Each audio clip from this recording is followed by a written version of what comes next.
student friends, thank you very much for this opportunity. I want to say that 2 years ago, when I was president of Indian Sociological Society, in one of the meetings we had, we talked about the need for organizing academic writing workshops because we felt that, writing, as I have noted in my short synoptic note, is one of the weakest links in the research process in this country. And the Indian Sociological Society came forward to invite departments to propose hosting academic writing workshops. And I'm very happy to share with you that the Department of Sociology at the University of Kerala and the guidance of Dr. Anthony Palakal was the first one to come forward to do it. And I have very fond memories of the very meticulous and systematic way in which this workshop was organized last year, because I was there for the valedictory program of this workshop last year. And I immensely enjoyed being part of this thoroughly professional academic enterprise. And I'm glad that you are doing this again. And I really look forward to a very interesting deliberations with you all. So thank you again. And let me tell you that this is what I was telling Dr. Anthony in the morning. I would like to today speak from my experience. I heard, it was possible for me to listen to a couple of other lectures. And I don't claim that everything that I say is new, but I believe in talking. And Dr. Palakal just now noted, the rise of this autoethnographic model in research studies as well as writing. And I'm a great believer in narratives in talking. See, I like to talk because I'm basically a people's person. And in fact, last year, my presidential address to the Indian Sociological Society's conference was also on, the role of narratives, revisiting sociological discourse and what narratives have done. So I will speak from my personal experience of writing, and as a teacher for more than 4 decades at the University of Mysore, I have seen, many changes happening in the entire research process. And I hope you will not mistake me when I say a few things that may not really sound very, what shall I say, happy, or it's not that I'm just critiquing and commenting on the system, but I must tell you that when I speak, I'll speak with concern. And I'll only hope that the younger audience in this group will understand what I'm trying to say. So let me first begin by saying, what is this academic writing? Well, I believe that research writing or academic writing, whatever you want to call it, it's not one homogeneous category of writings that you have to create, because writing is done for different purposes. Now, when the moment you use the word academic writing, the impression that goes out is that this writing, has to be written in a particular style, in a particular language mode, and also its content is expected to be very classy, theoretical. Yesterday, I was listening to this discussion, and there were questions being asked, I think, by some participants about the need to bring in theory, put your findings in a theoretical framework, etc. So when you talk of writing, I must tell you that the straight first point that I would like to make is that while there is no compromise on quality, while there is no compromise on language, while there is no compromise on content, I don't think we should suffer from a massive complex that many people are made to suffer from when you say it has to be like this only. I'm sorry to say this, but in certain circles, people will find that if you use very simple language, if everybody understands you, if you're not using jargons and complicated words, then you are not a good writer. Now, I would like to say that's totally a misconception. We need not feel bad that we are not using a particular type of language. In fact, one of the first lessons that I learned from my teacher 35 years ago when I started writing was, Professor Parvatama, I am her student. So she called me and said, I want to warn you, don't use flowery language. And my mentor, who taught me all this, said, don't get caught in your own sentences. Because I remember, when I was a youngster and had just started doing research, there was a professor, with all great due respects, because he was a great scholar. But, he would write one sentence in one paragraph. And I used to meet his students who used to come and tell me, our teacher, he just writes one sentence in one paragraph. Often we don't understand. It was all very classy, I agree. So I think when you talk of writing, we must be very clear in our mind and answer two questions first. What am I writing? And for whom am I writing? Academic writing simply does not mean you address a particular type of audience only. Writing research writing has different purposes. And your audience is different. And today, we are more conscious of what we call the need for sociology to be a public sociology. I know very well that there was a time when it was thought that serious sociologists or serious social scientists do not write for newspapers. I even remember, many of us being told, don't indulge in journalistic writing. That word they used to use. You're not a journalist, so don't do journalistic writing. But the whole picture has changed today. I'll be very frank with you. Today, sociologists and the sociological community enjoys being in the media. And there is absolutely nothing wrong about it, because, why are we doing so much work? Who is the person, who are the people who are supposed to receive that work?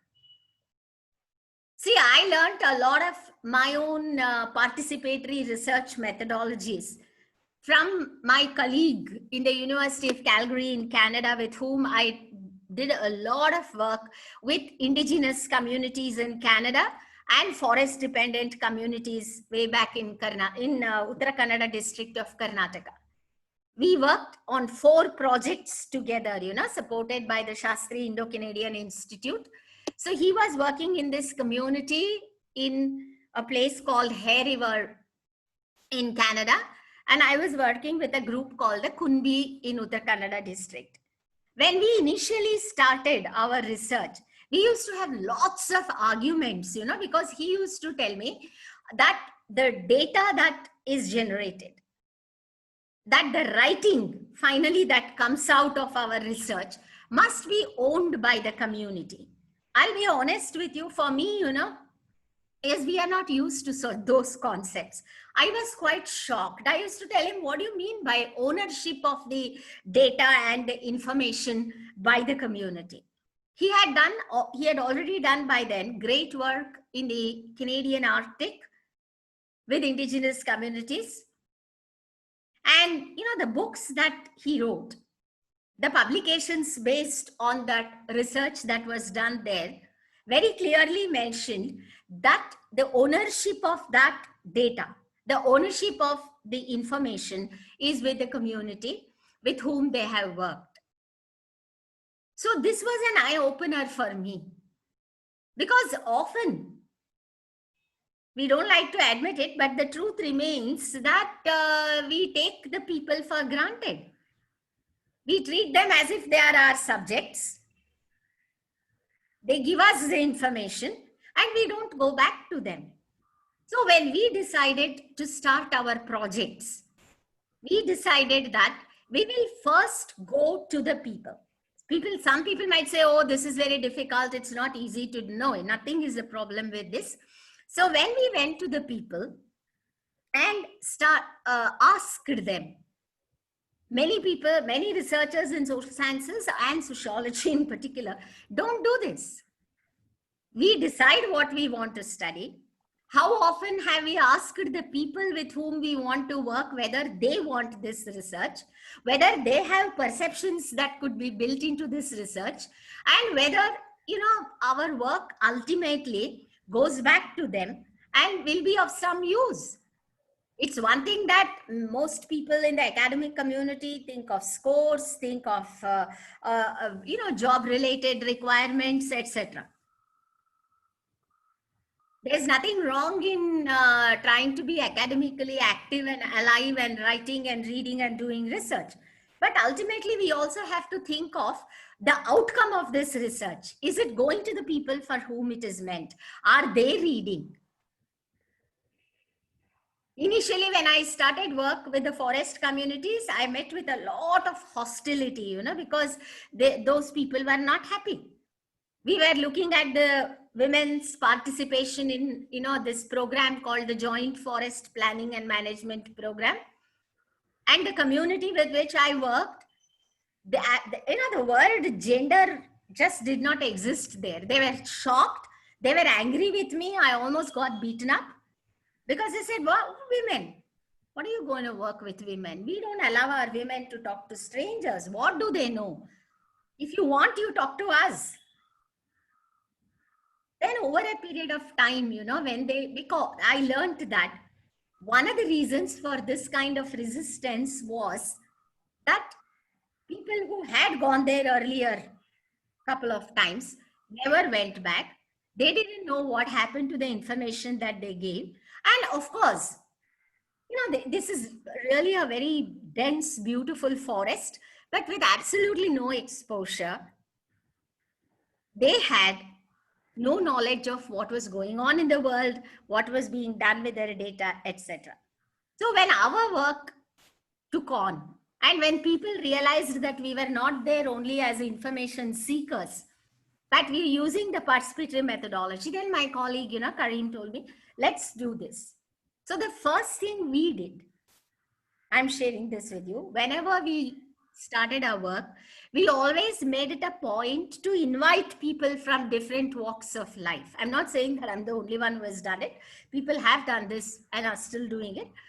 And ask them, you see, this is a project that we have got. We want to work with you. What is it that you expect from us? We seek your cooperation, but also let's know if there is something that you want us to do.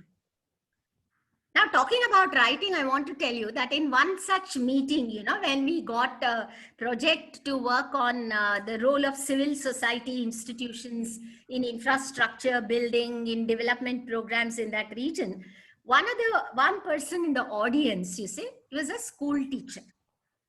He said, okay, you're asking me what we expect from you. Can I tell you? We said, please, that's what we want you to do. Tell us.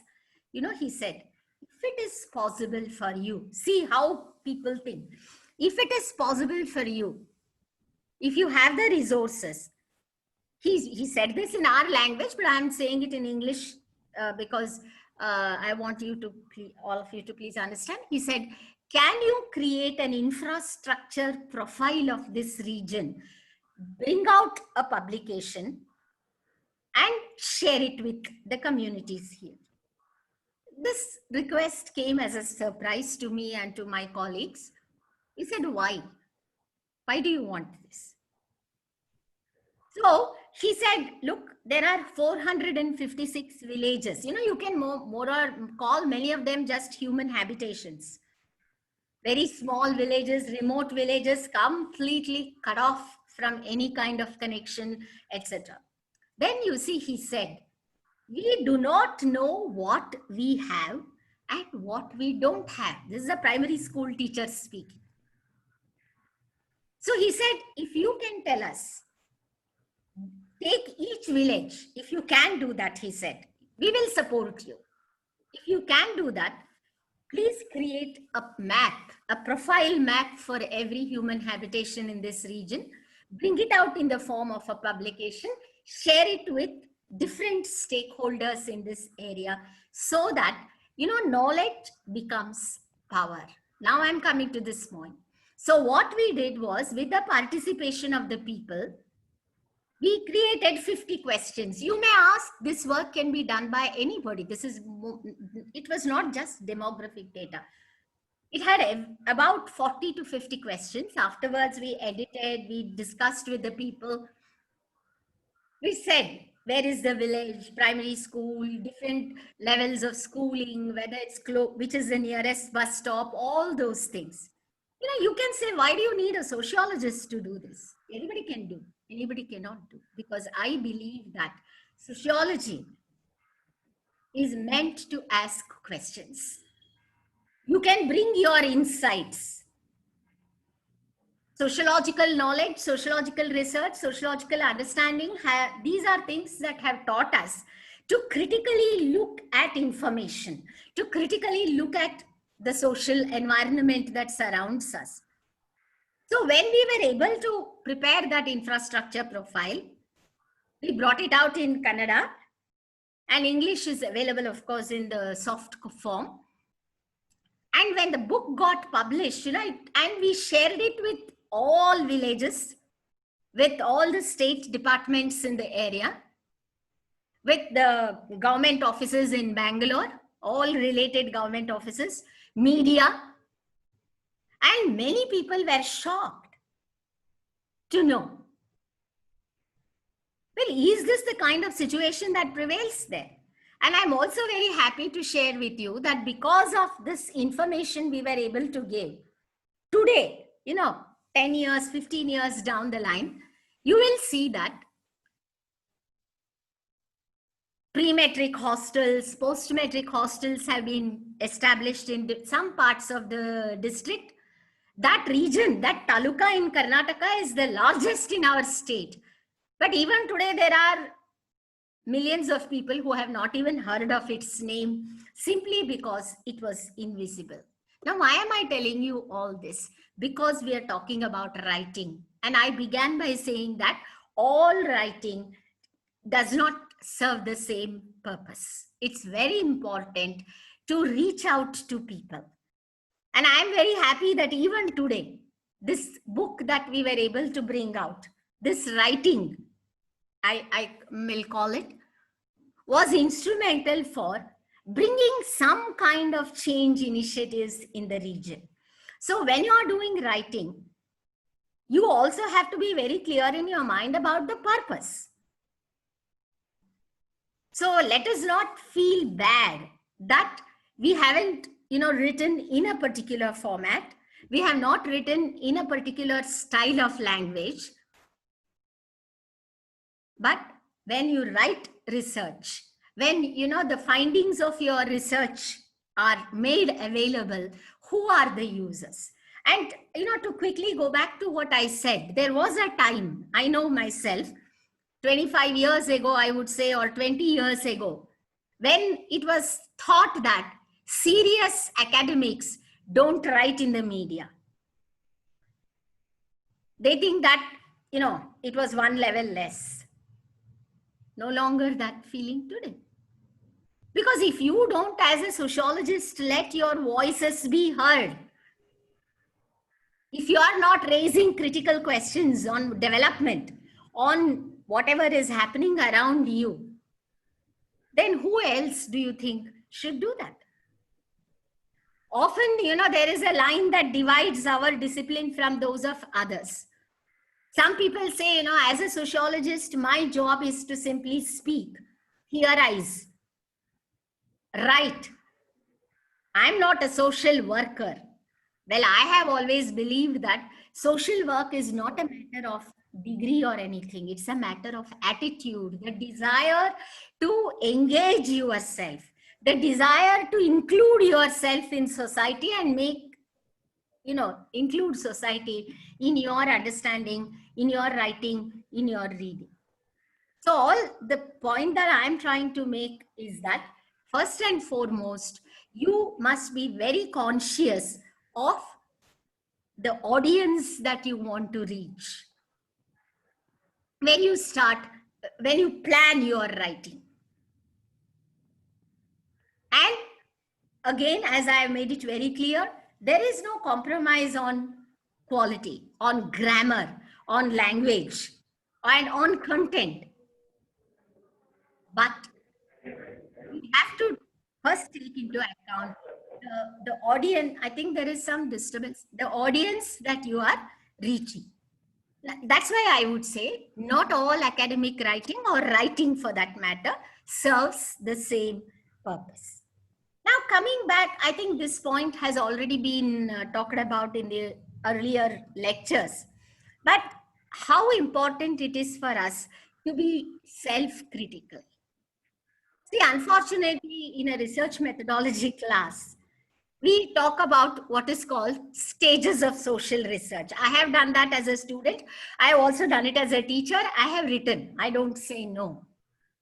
And then you say selection of the problem, review of literature, hypothesis, sampling, data collection. Finally, you come to report writing.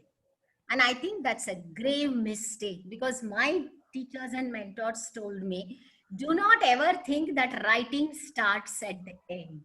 It starts in the very beginning. It starts in the very beginning.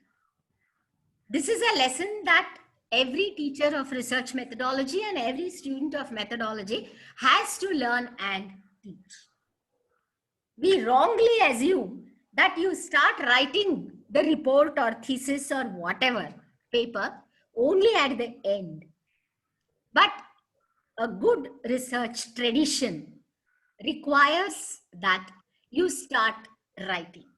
I've written it in my note. You know, my mentor, my teacher, he did his research studies at the University of Edinburgh in Delhi. When I started, in UK, when I started going to him for guidance, one of the first things, he didn't hurt me.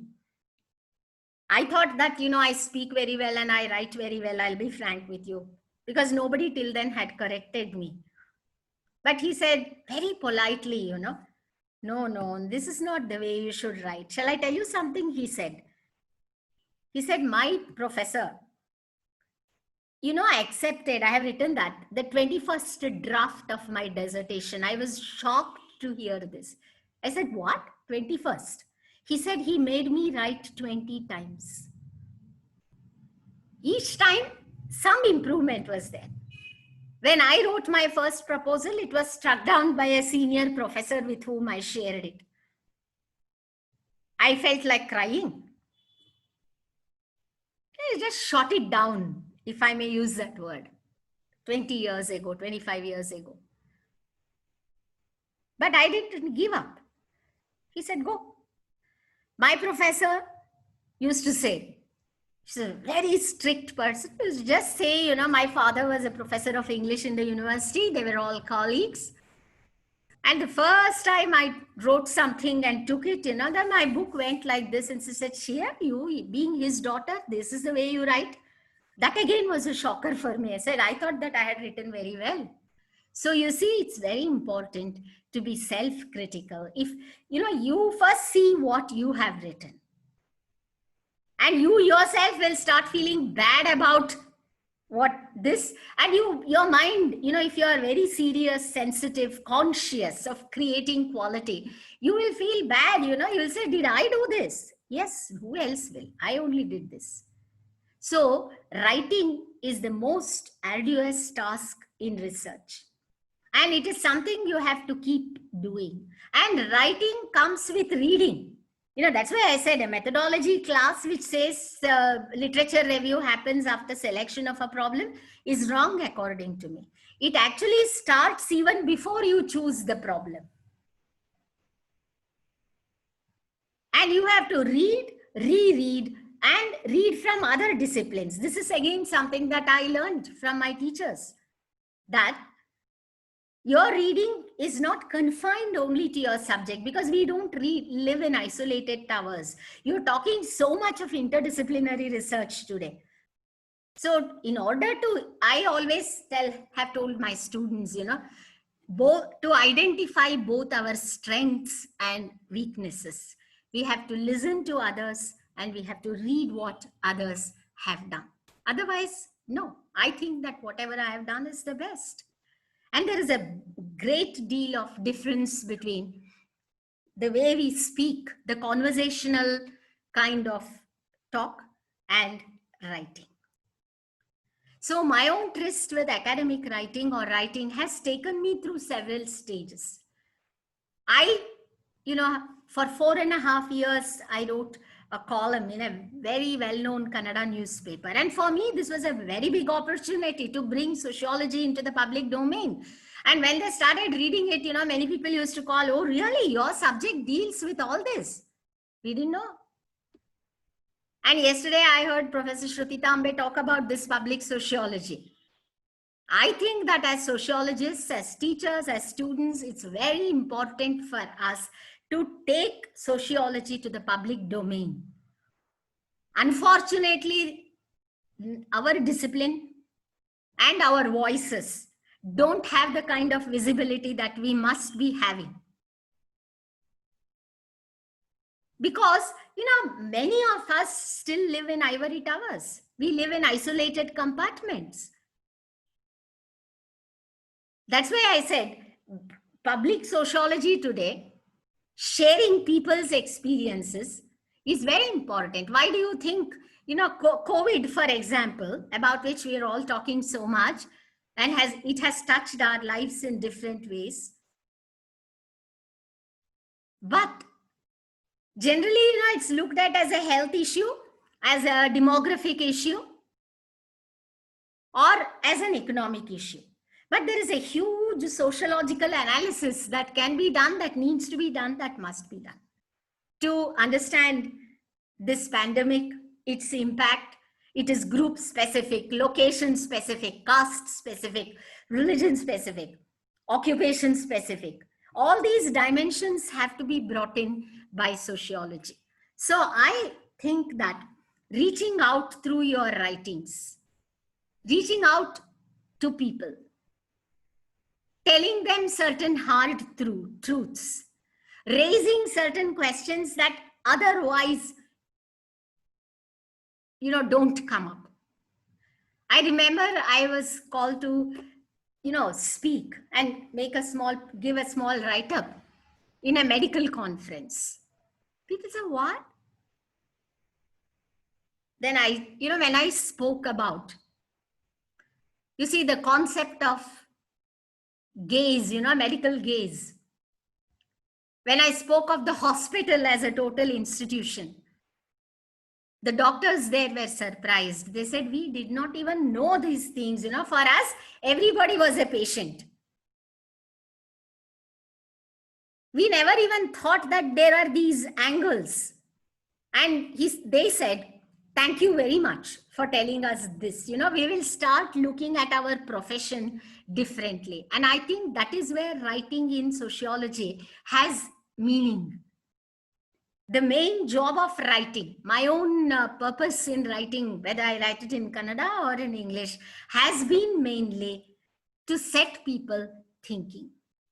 It's not only for my development. It is not only for making me feel, go from this stratum to another stratum. I'm not at all saying that should not be done, but it's very important to ask the question, how will it affect the people? And fortunately, for the last 20-25 years, our own writings and researchers have been able to bring some kind of change. I don't say everything changed. Just to quickly go back to the region where I was working, this is a very beautiful forest. There were 1 or 2 resorts. Today the homestay resort culture has caught up like anything. And they were all outsiders. So these people, the local people, who are experts in the flora, fauna, biodiversity, travel, walking into the forest, everything, were only serving the people there. They were washing, they were cooking, they were cleaning, but they were not included. So when our work started in that region and we started writing, I started talking about the need for local people to take up this tourism industry into their fold. So I said, you people are not owners. The landowners are either upper caste or upper class, or people from, outside the region. And they are only using you as a service group. Why don't you use your knowledge? Why don't you use your capacities? Why don't you involve men, women, the young to build up this industry? And today I'm very happy to share with you that one of the major things our research writings were able to do was to set up a very, very flourishing, a homestay culture in that area. And the local people are involved, something like, I'm sure in Kerala also we use this. The sweet potato, for example, is a staple food in that region. There are at least 40 to 60 varieties of that sweet potato about which the local people knew nothing. They just thought it's another food stuff, it's another vegetable kind of a stuff that grows in the forest. Today, because of this new consciousness that was created, people are having tuber melas. Recently they had a tuber mela with many institutions from Kerala, from Tamil Nadu, from Karnataka, and from other parts participating. And now they have linked up the local people and the communities with all these institutions. And today there is a lot of money that has come in to this. And so, they are doing very well. Today, women have bank accounts. Women who never even came out of their kitchen for years and decades, bank accounts. And local youth are running homestays. They now come, they take the visiting students, researchers who come there for research, botany, maybe medicinal plants, name anything, it is there. Why I'm sharing with you all this is, it is not just important to write for myself, write for my degree, but whatever we write, we write. I remember a very senior journalist, and I want to share this with you, which is very important. Who once told me, he's now heading a very well-known daily in Kannada. He said, when students get their PhD, they'll be very happy about it. And you see the photo, the news item, etc.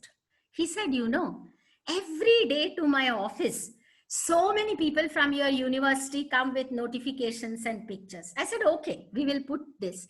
But I have been asking them, give me a small little note on what research you have done. Let's put that also so that people will know what is going on.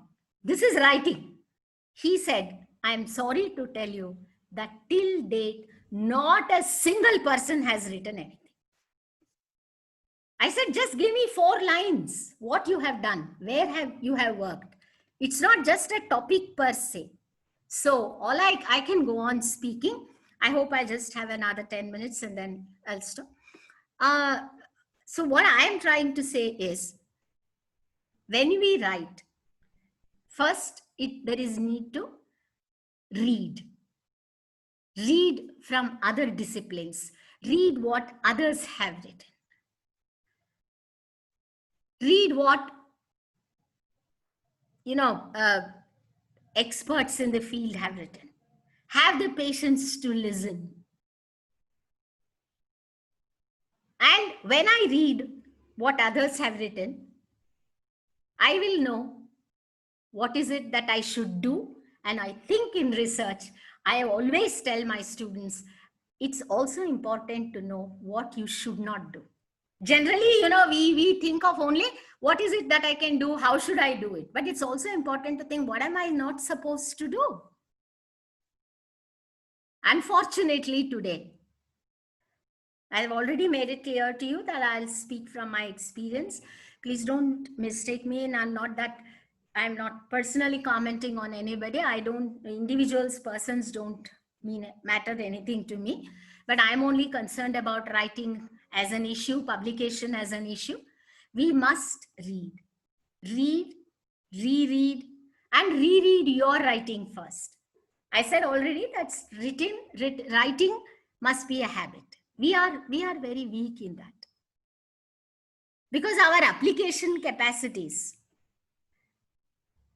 are not encouraged to grow. See, you are talking so much of innovation in research, innovation in academics, but where is this innovation going? We write most of our students write one exam at the end. And dissertations have been introduced only because we want to get them into the art of writing. But I'm sorry to say this, that a lot of writing, I'm not generalizing anything, let me make it very clear, because a lot of serious work is also going on in many departments, but in many places, this is a joke.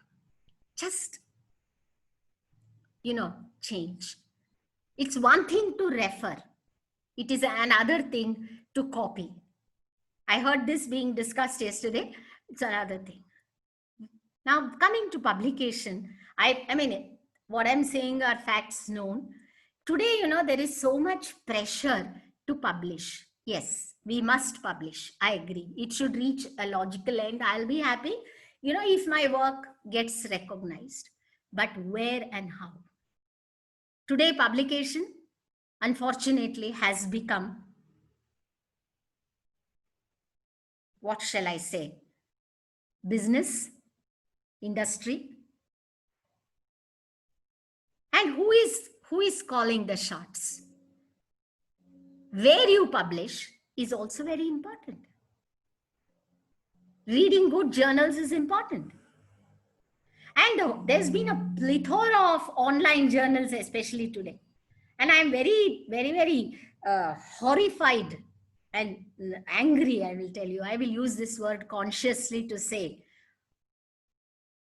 It was once found in a certain university. I'm not going to take names. It may be happening elsewhere also. That because now there is a condition that you have to publish 2 papers before you submit your thesis in many universities across the country. Many research students themselves became publishers. Some online journal, 2 papers, after that close.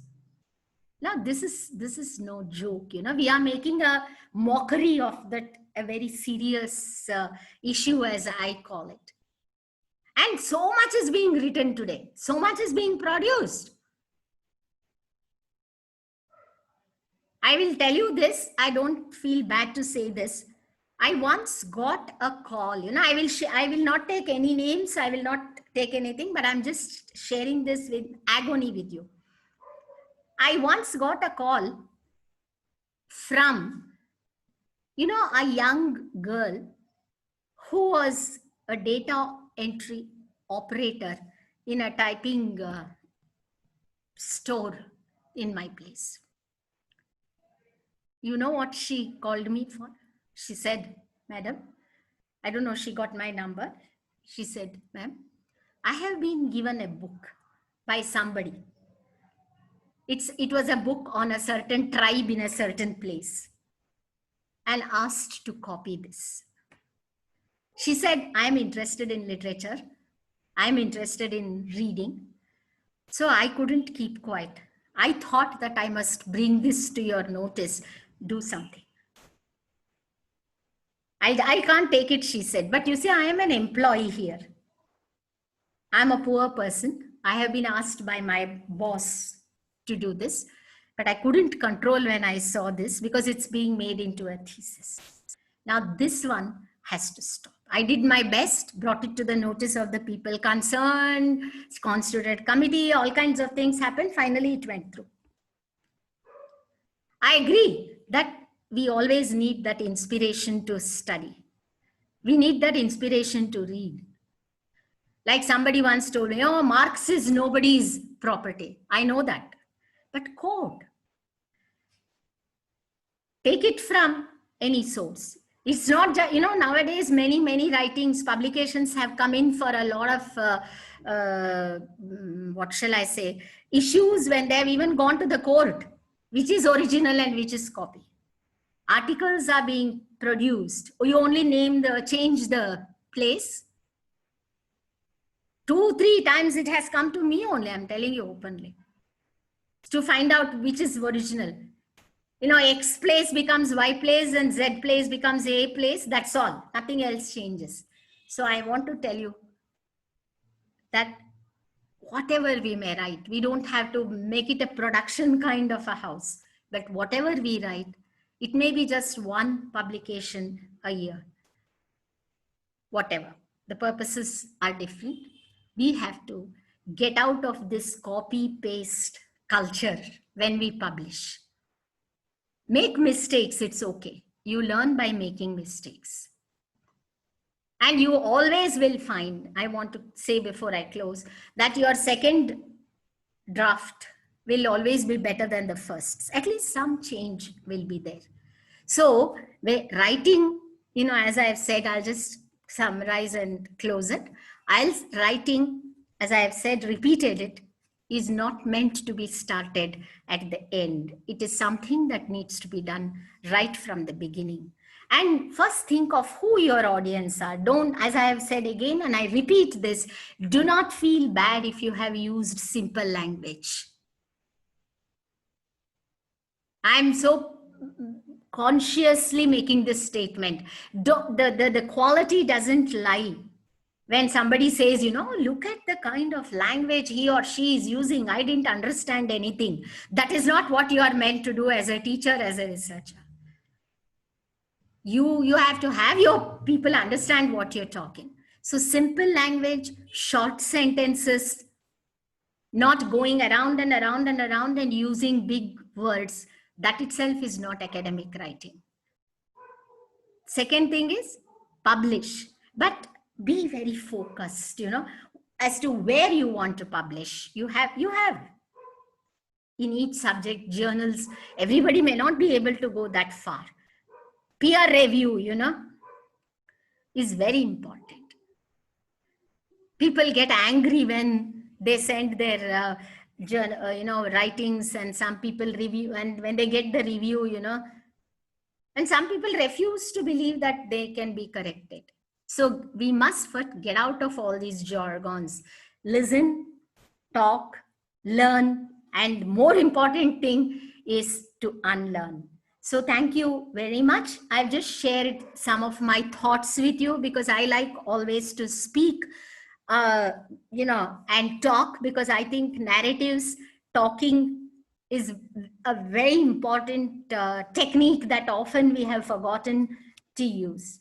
Thank you very much for this opportunity. And I want to congratulate the Department of Sociology for doing this, because this is a very, very critical area. And I'm also very glad that so much interest is being taken in this. Thank you. Over to you, Madam Chairperson. Thank you.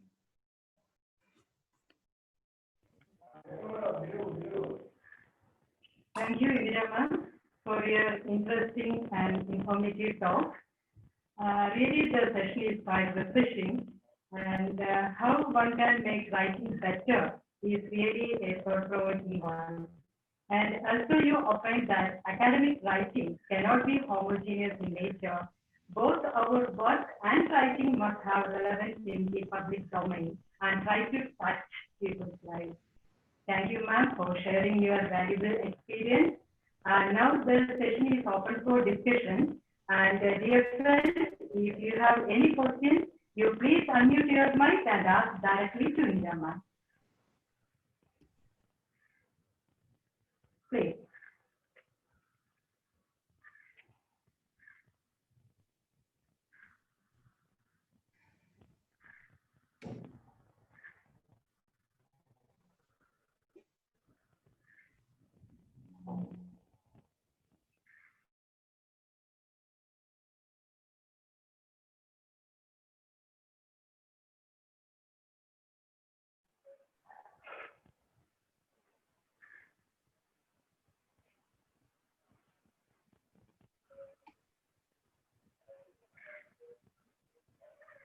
Anybody, please?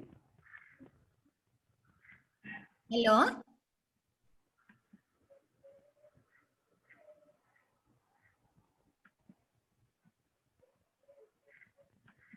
Hello, ma'am. Good morning. Good morning. Ma'am, this is Indra Priyadashini here. Yeah, please tell I'd me. like to have a query or a clarity, ma'am. Like, I have come across this statement that when you explain about women in the dense forest, Okay. same kind of situation I also encountered. Yeah. Women do not know their rights, and they are actually under hegemony, and they are happy in the situation what they are. Researchers or like learned professionals go to the women and expose or reveal their rights in the society. Then when women come to know about their rights, then when they claim for the rights, there arises the problem because they have to fight with the other community for their own rights. Okay. So I've heard from men saying that when women are actually happy in the hegemony, why do you people come and make them disturbed and make them aware of their rights and put them in trouble? Let them be in their own situation. What's your problem in doing all those things? So I can't able to manage those men also. At the same time, women also come up with the same claim. I'm happy with the situation. Why do you people come and disturb us? So what can I do? Like, what's your view on it, or how can I manage this as a researcher? Okay. Thanks for asking a very, very important question.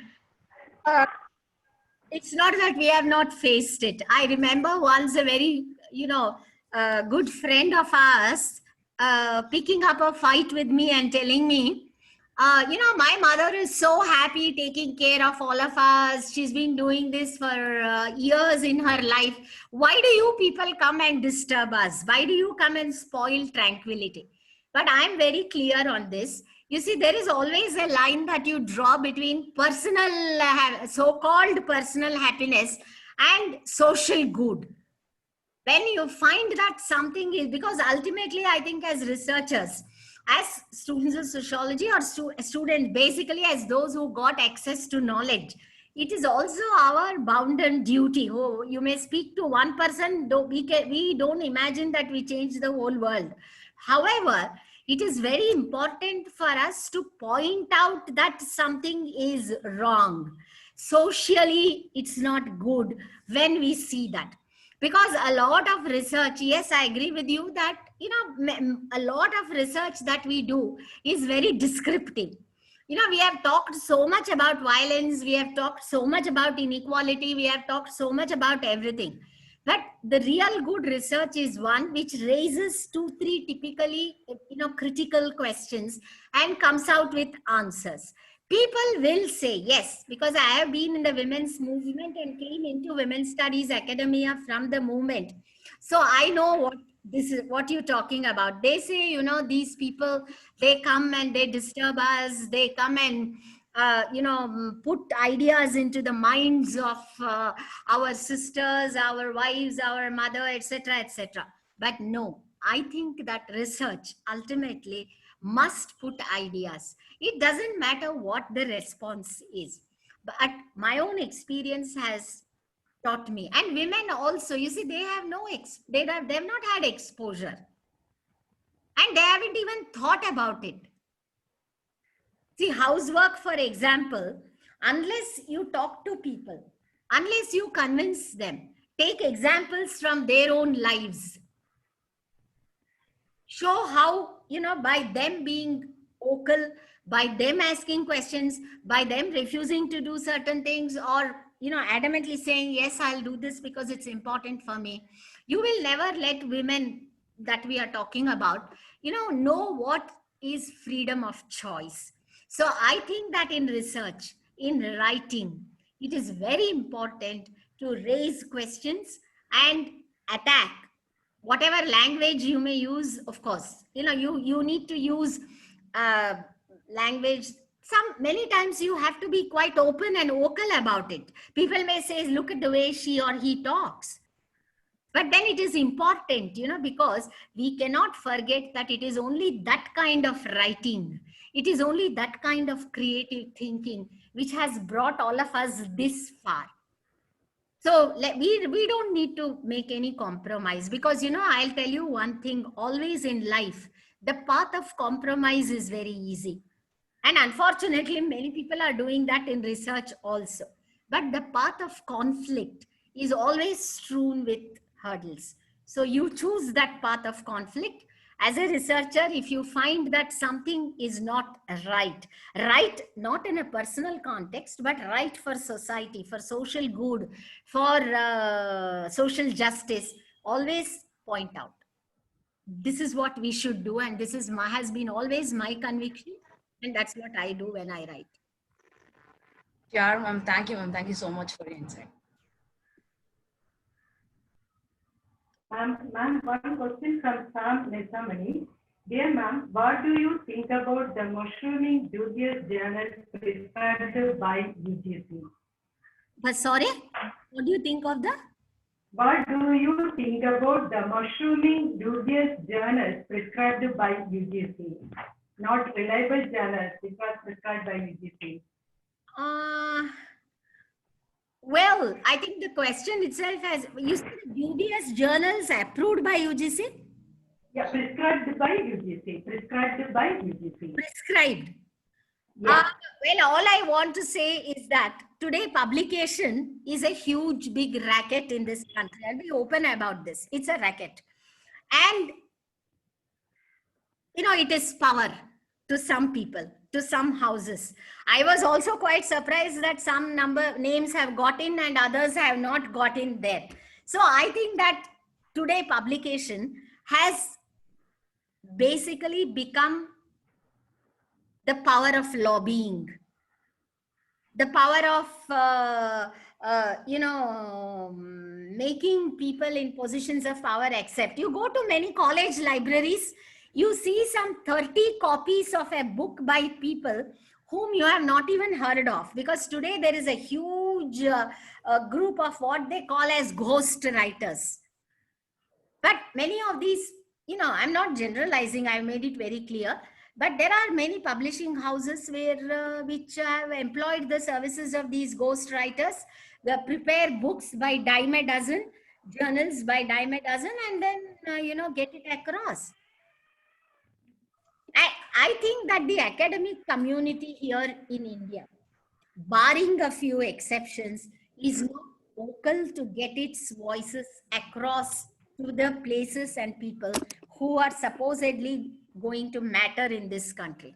This is my opinion.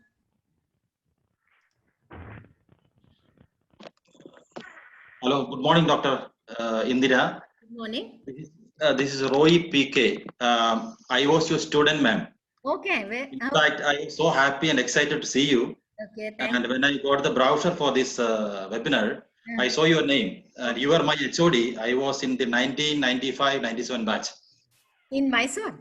Mysore, yes, ma'am. Mysore. Now, you are educational sociology, and I am so happy to see you. Thank you. It is indeed, I consider it a blessing, in fact, to listen to you this time. So Thank you very much. It is very nice seeing you. May I know where you are now? I am in Bangalore, ma'am. I am in Bangalore. I am heading a college. Okay. I'm a principal of a college now. Also, I am pursuing my PhD in sociology. I see. From CMR University. Pardon? From CMR University. Oh, CMR. Yeah, I know. So it's a part-time PhD I am pursuing now. After my MA, I could not continue there. I remember you were asking me to continue. In fact, you were very inspirational, and you are actually my motivation. Because I have no problem acknowledging it publicly, because you have inspired me, and I could be the topper there in the department at that time, but I could not continue my PhD. Oh, yeah. Now I remember. Yes. You remember me. Yes. So let me, without wasting time, let me come to the question, ma'am. Can you suggest a few journals that are approved by UGC in the care list? Because I was searching in the web, and it is very confusing to see the recognized what you call care listed journals in psychology domain. Can you suggest a few good journals where we can publish our articles? Sociology. Yes. What Sociology. Bulletin? Sociological bulletin? Yes. Bulletin or journals. Contributions to Indian sociology? Yes, where we can publish. I would like to get a few journals in the UGC care listed list where we can publish our articles. Okay. Can you suggest? few journals. To be very honest with you, I don't at this point of time remember all the names.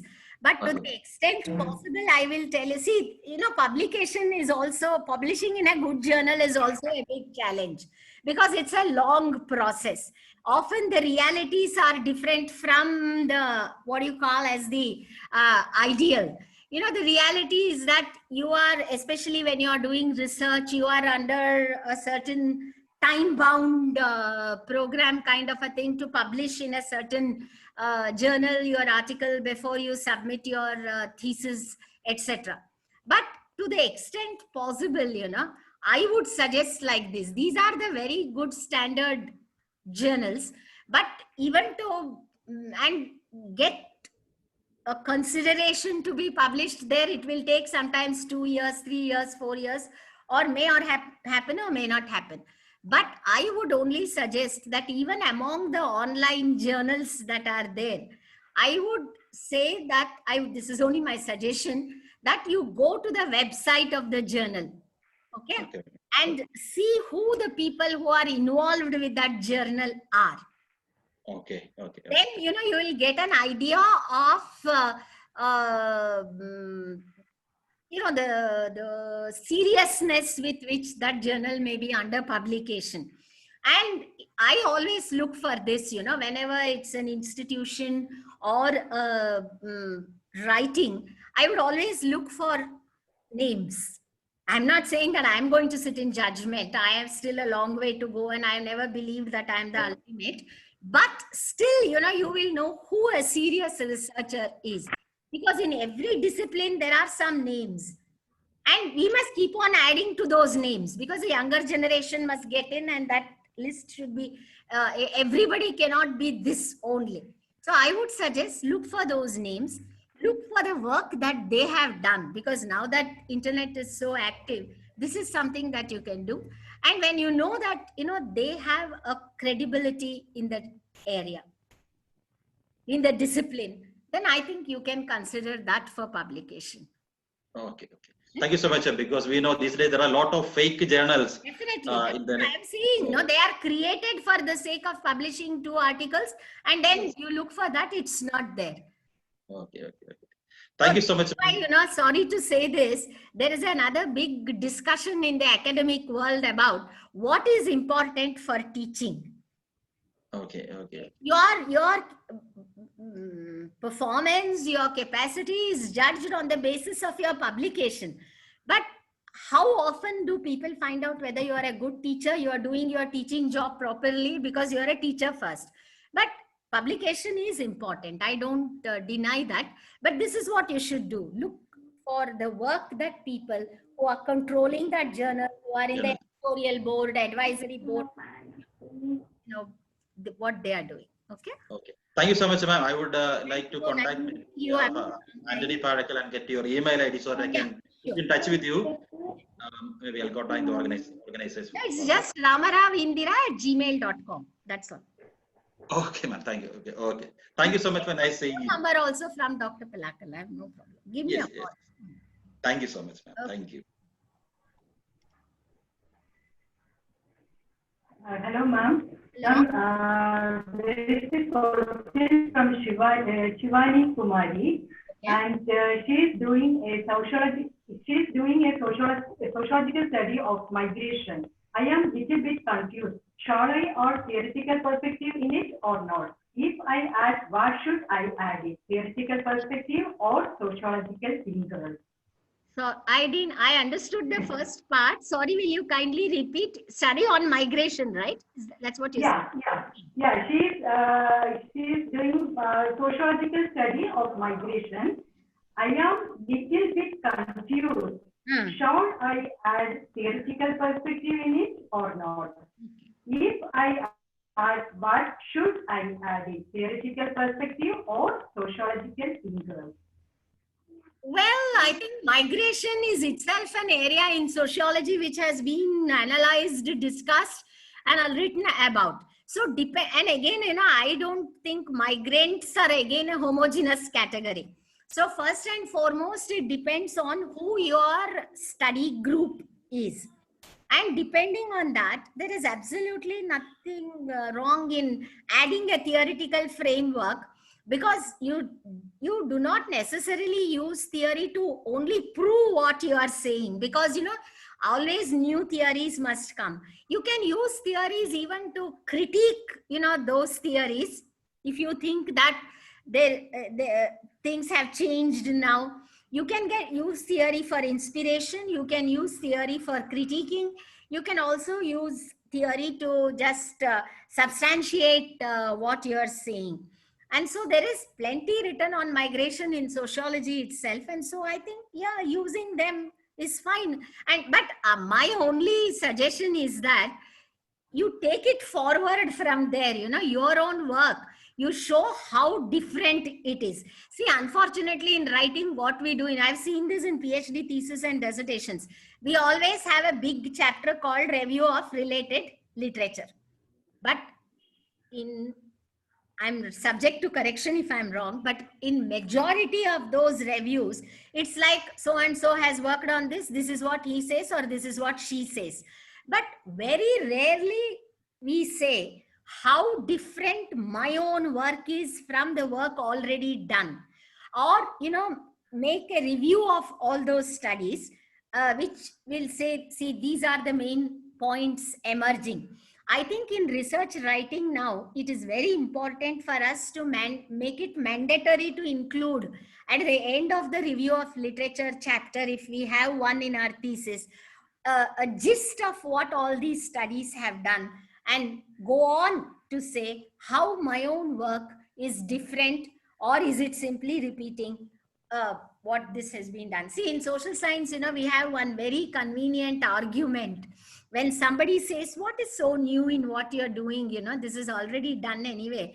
Immediately we say, okay, that was in Mysore and this is in Bangalore. Or that was in Kerala, this is in Bihar.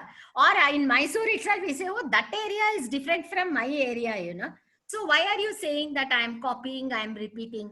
So this kind of arguments, I mean, I know there are regional variations, but I think using theory is fine to learn as well as to unlearn. That's all I will say. I hope I have answered your question. Okay, ma'am. Another question is about, please provide insight on how should one proceed to get a piece of work published. Should one write and post? Is it that simple? Should one? Sorry? Please provide insights on how should one proceed to get a piece of work published. Should one write and post? Is it that simple?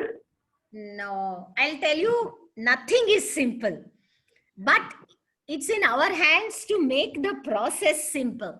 First is, let me be very honest, at the cost of sounding a little bit harsh, I would like to say, I'm not talking about you, but general, how many people in any discipline for that matter today are completely aware of the list of journals, the list of books, etc., that one has to compulsorily read? Number one. Number two, if you have to publish something, you have to be very focused. You first decide where you want your paper to go. Of course, yes, I would like it to go in the best ever journal with that much of whatever points, rankings, etc., which is not possible for every one of us. However, as I told earlier, look for those journals that have credibility in your discipline and aim on publishing there. Read a couple of copies of that journal. Also read those journals or books in your own discipline which are considered standard, and then work your paper on those lines. That's what you should do.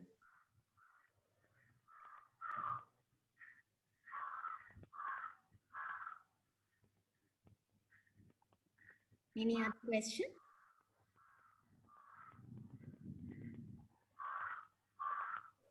One of the questions is about how to get motivated during research writing, and is hypothetical issue in research writing acceptable?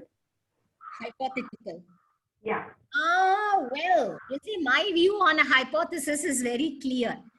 You know, in many research studies, they insist that there should be a hypothesis. Personally, I don't think so. The research tradition from which I have come never made it compulsory for us to have a hypothesis. But however, you know, I would prefer to say a researcher must use, you know, what C. Wright Mills calls sociological imagination. Hypothesis or hypothesizing it's not a problem. You definitely can do it, provided you know you have data to subject that hypothesis to empirical verification. But it's definitely very important for a researcher to apply, you know, his or her imagination to a particular area which he or she wants to study. So there's nothing wrong in really hypothesizing, but I don't think that you must have a hypothesis to take your work forward. Often we go into areas which are completely new to us and unexplored. So where, you know, when you start doing research in these unexplored, totally new fields, it's not easy to have a hypothesis and not necessary also. But nowadays, you know, with research becoming more and more corporatized, with research becoming more and more so-called professional, they are insisting on hypothesis and will reject many proposals if they don't have hypothesis. So it depends on the purpose for which you are writing your proposal or your work. One more question, ma'am. Yeah. Would you please comment on ethics of writing? Sorry? Especially when we are trying to capture the subjective experience of marginalized communities. It's not clear, you know, it's breaking, audio is breaking. Okay. Audio. Okay, ma'am. Would you please comment on ethics of writing, especially when we are trying to capture the subjective experience of marginalized communities? Okay, yeah. See, when we are talking, you know, this is again, there are two schools of thought in sociology and in writing itself. One group believes that unless you have personally experienced marginalization, you know, you are really not capable of bringing out the lived experiences of the marginalized. Well, the other group says, okay, you may not have personally experienced marginalization. However, as a student, as a researcher, as a teacher, as a human being, you can always, you know, feel that, feel the pangs that marginalized groups experience. But the one thing that you have to avoid, the ethical question here, I think is that we need not use any patronizing kind of language. The very important thing in portraying the experience, the experiences of the marginalized, whatever the nature of marginalization may be, is to write the reality in a language that simply conveys experience. Because as a sociological student of sociology, I think that it is very important for us. In fact, we have a bounden duty to write what is actually going on, because often we get scared of speaking the truth. We go beating around the bush and don't say what we want to say clearly. But especially in talking about marginalized, the ethics that I think is to be adopted is to speak of the lived experiences, the harsh realities that characterize their lives. This is my belief, and that's what I have done to the extent possible. Okay, thank you, ma'am. Thank you, ma'am. Another question that came up, you know, on the screen about migration. It went off very fast.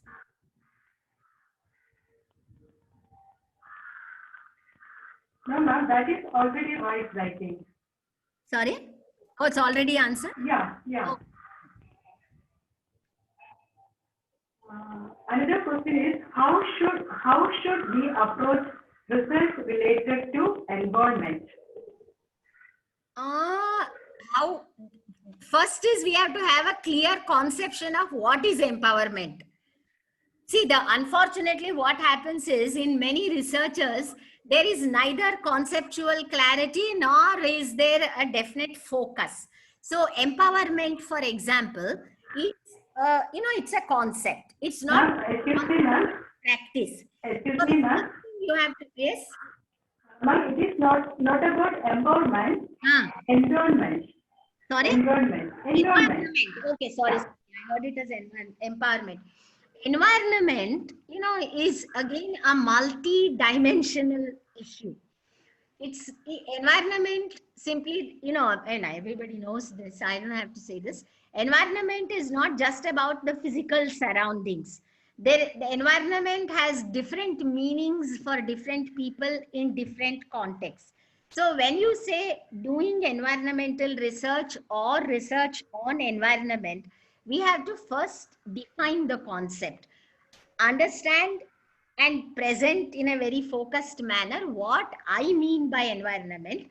What is the environment that I am talking about in my study? Is it the social environment, the physical environment, the environment in various forms that surrounds us? So when you say environment, it is too simplistic a term or a very general term. So environment, take it further and explain what is it that you have in mind when you say you want to study environment. What are its components? Physical, social, psychological, cultural? You can name any number of them. And then go ahead and try to see in research. It is very important to narrow down. One lesson that my teacher, my mentor taught me was that don't try to do too many things in one go. Try to narrow down and try to compare. This is very important. Giving a comparative perspective, it is very important. That is why, I remember my faculty affiliate in US, when I went first time, told me, it's good that you are studying about women, but also please find out how different the situations of men are. Don't imagine that everything for men is perfect and fine. There are also possibilities that they may be having the same issues or problems of a different nature. So when you talk of environment, when you talk of marginalization, whatever your topic may be, always try to narrow down, ask 2-3 questions. In environment, for example, especially I would say, rather than talking about it in general broad terms, it is very important to narrow down the focus, ask 3-4 critical questions and try and find answers. That is what I would do. Okay, thank you. Hello, ma'am. This is Indra again. Yeah. Ma'am, I would like to have a clarity in one of my another doubt also. Yeah. The use of jargon words like complex words. I would like to know new words in English. Like I would like to improve my English proficiency. Yes. So would it be a mistake if I use those kind of new words which I learn when I include in my writing also? Because I have come across that like simple words will be well enough to understand. When you use complex words, the readers may find it difficult to find the meaning of all those things. So is it a mistake to use those kind of a new complex words inside the research writing? Because it can be obviously explained in the simple words also. But is it a mistake to use those kind of complex words? Yeah, I get it. I know what you're saying. See, I think one of the points I made in the very beginning is there is no such standard format. What language you write is how, what is in our mind, the reality must be conveyed. Okay. Number two, yeah, there are today, for a long time, why today? There has been a trend that your knowledge, your knowledge is displayed when you use complicated language. If you use simple language, people will comment, and many people are under a kind of pressure to use complicated words, some of which are actually jargons. You don't understand. You can go straight like this, but you're going round and round and round and using language which nobody understands. So there is no hard and fast rule. If you have learned a new word, And if you are very sure that it is not out of context, you can definitely use that. It will be nice, because basically language, I consider, is a play of words. Only thing is, never have a feeling that you have to use complex words and complex language only because we have to use them. There's absolutely nothing wrong. In fact, there is a lot of criticism that is now coming up against writing that is using complicated jargons instead of saying things in a straight manner. Today, as I told you, research is corporatized. And if you say it in very simple terms, many people will comment on you and say, oh, maybe, she doesn't know how, the language of research. So there is no hard and fast rule on anything. Don't feel bad about anything. If you think a word is context relevant, use it. And also, it shouldn't distort the meaning of the sentence.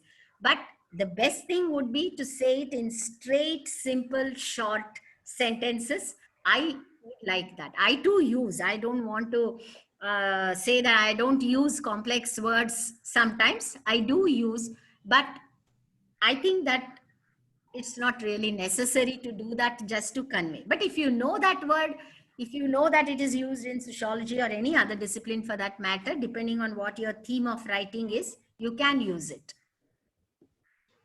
Thank you.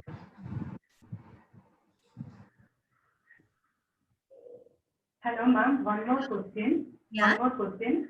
Kindly suggest how can use research technology like NVivo for analyzing human experience and mentality into rational output? To be very honest with you, I'm not one of those persons who says that quantitative applications in social science research must be there. Of course, there are, people who say, okay, what kind of writing is this? It's only talking and saying the same thing. Say it in terms of numbers.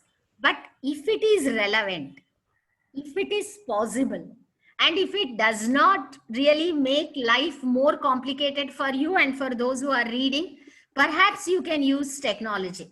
See, I remember, my professor calling me and showing me a thesis. This was in the very, very beginning. Those were the days of frequency tables and percentages. We didn't have SPSS and all that stuff those days.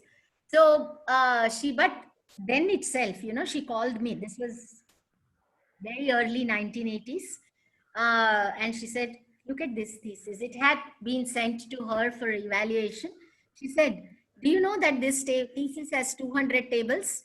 She said, never do this in your work, okay? Simply because you have to, show some numbers, don't do. I'm telling you, only where it is necessary. Only when you think that a table conveys something which your own writing is not able to do that, or maybe it will do it more effectively, use it. So if in qualitative methodologies and qualitative research, it's not just often possible to use quantitative methodologies. What you are saying, if it is possible, if it doesn't sound, irrelevant, because nowadays I have seen comments, and I myself have written sometimes in my comments, this statistical application or this computer application looks irrelevant because it's not conveying anything. It's there just because, it has to be there. So that's again a matter of choice, and the ability to apply that relevantly to your work, you can then do it. But it's definitely not necessary that all human experience presented in a quantifiable form. But if you are able to make an effort, then fine. Yeah. Thank you, ma'am. Thank you, ma'am. One more question. Yeah. Can you suggest a method on labor migration? My work is on rickshaw pullers. Method for what? Method for? Work on rickshaw pullers. Method to study them. Yeah. Her topic is on rickshaw pullers. Okay. I'll also tell you that there isn't one method. today, we are in research, in social science research, we are talking a lot about what we call mixed methodology, where, because this is a group of people who don't have too much time to spare. So using the talking narrative method is perhaps, according to me, the most relevant way of collecting information. But in any research study, you have to use what is called mixed methodology. Where you see, you talk to those people, you go where they live, you travel in an auto. What I would do is, if I'm working on rickshaw pullers, I would hire an auto for at least one whole day to begin with. Go where, take, keep talking to that person, see that, his or her income source is not affected by my keeping it for one whole day. Talk and find out. And also, travel by different autos, engage them in conversation, and also gonna go to auto rickshaw stands where people have parked their autos, talk to them. So also sometimes stand at a distance and observe, because there is a kind of a power relations in a group of auto rickshaw drivers. And you also have to go to different auto rickshaw stands in your city or wherever your work is located.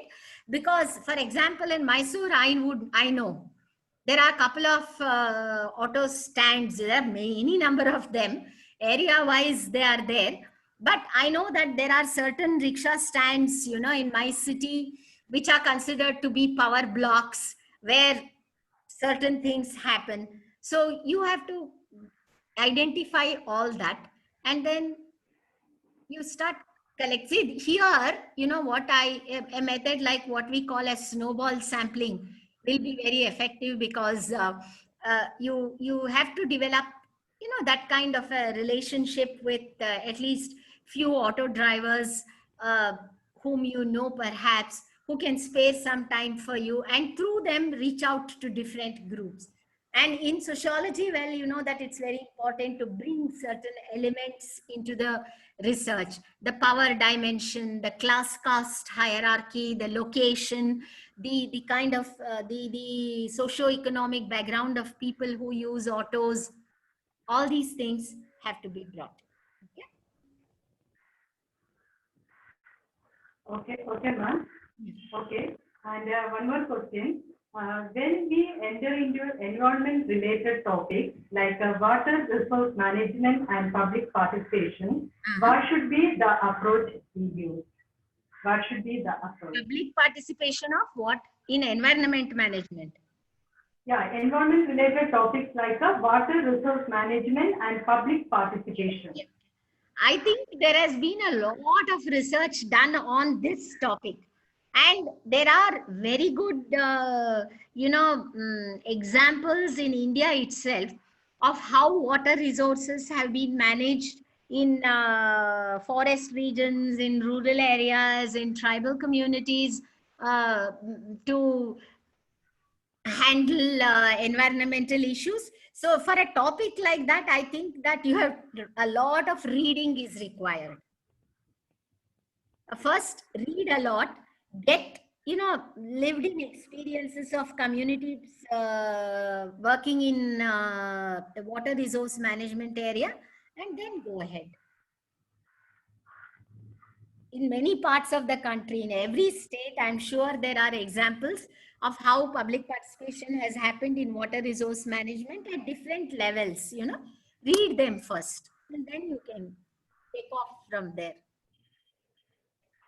Okay, ma'am. Thank you. Thank you. Any other questions? Any other questions?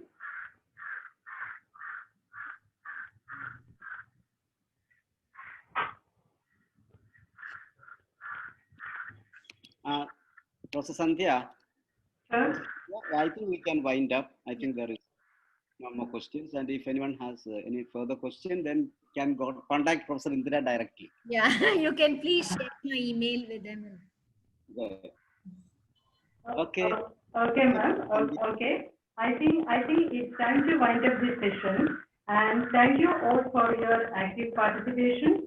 And looking at the feedback in the chat box, The participants rated this session as excellent, and some of the words they used to describe it include it is thoughtful, inspiring, meaningful, and motivating. Thank you, Indira ma'am, for your excellent speech. And now I invite Srimati Chandralekha CS, Research Scholar, Department of Sociology, to propose vote of thanks. Madam, am I audible? Yeah. Yeah.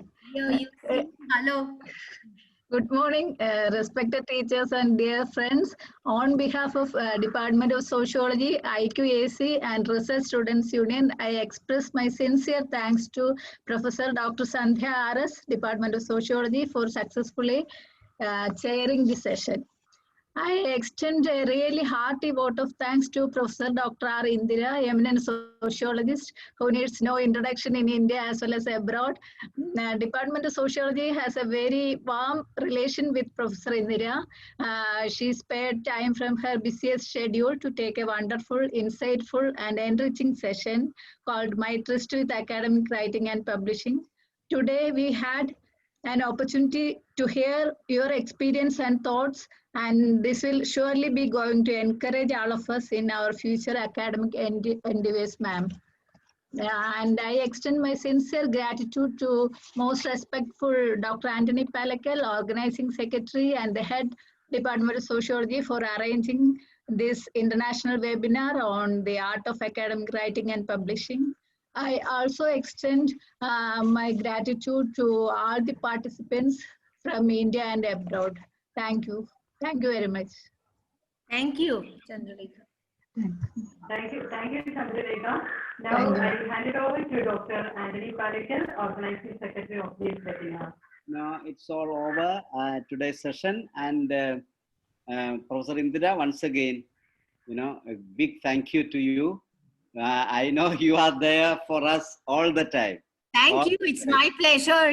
Man, I've had this long-standing relationship with your department, and I always talk about the academic writing, the tradition which you started in ISS.